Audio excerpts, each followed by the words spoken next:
falan program attın mı? Vallahi olmuyor çünkü sabahtan beri elektrik yok. Bir türlü telefonu zaten şarja bile takamıyoruz. Şarj almıyor. Telefonun bir tanesi de elimizde çökmüş zaten.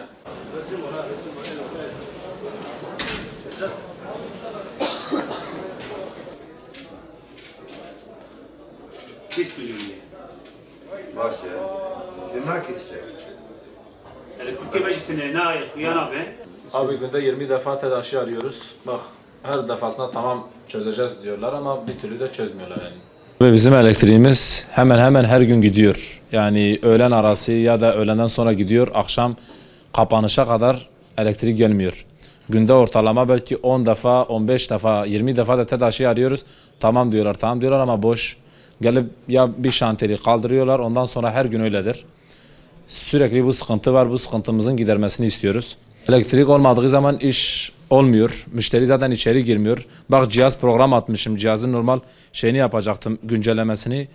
Elektrik gitti, telefon çöktü. Yani elektriğin bize hep zararı var, kârı yok. Zaten iş durgundur. Bir de elektrik olmadığı zaman hiç iş yapamıyoruz. Yetkiliden istediğimiz elektriklerin çözüm bulmasıdır. Normal herkesin var, bizim komşuların yarısı var, yarısı yok. Sürekli, belki bir aydır sürekli böyledir. Yani ne kadar arıyoruz tamam diyorlar ama gelip bir türlü de yapmıyorlar. Kışa girdiğimizden beri bizim elektrikler hep böyle. Bizim bu sokağa 3 tane faz giriyor. Bu fazlardan bir gün eğer benim fazım varsa öbür gün bir bakıyorum benim fazım yok arkadaşınki var. Ve yaklaşık olarak 1,5 aydır bu şekil. Biz gidip dilekçe de verdik. DETAŞ'a. Dilekçe verdiğimiz halde herhangi bir çözümü yok. 186'yı arıyoruz, tamam arkadaşlar cevap veriyor, halledeceğiz diyorlar.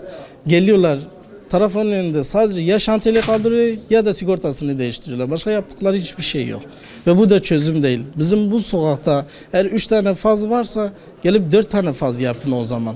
Yani bunu yetkililerden yani özellikle bunu istiyoruz. Diyoruz ki gelin bir çözüm yapın.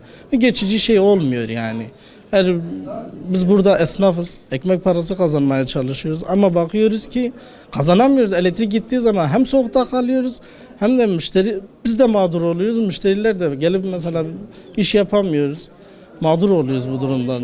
Yani lütfen yetkililerden diyoruz ki bunun çözümü. Yani lütfen gelip çözüm yapsınlar. Yani sadece gelip şantiyeli kaldırarak da ya da sigortayı değiştirerekten olmuyor. Yani geçici bir şey oluyor bu. Abi elektriğimiz aylardır yok. Sabah gidiyor akşama kadar gelmiyor. Müşteriler karanlıktır gelmiyor. Biz yetkililerden diyoruz ki her gün gidip söylüyoruz. Diyoruz ki şu elektriklere bir çare bulsunlar. Müşteriler geliyor karanlıktır girmiyor içeriye. Bir satış yapamıyoruz, bir iş yapamıyoruz biz burada. Biz yetkililere diyoruz ki gelin yapın. Gerekirse altyapısı, gerekirse üst yapısı bir şekilde halledin bu konuyu. Ama kimse yardımcı olmuyor bu konuda.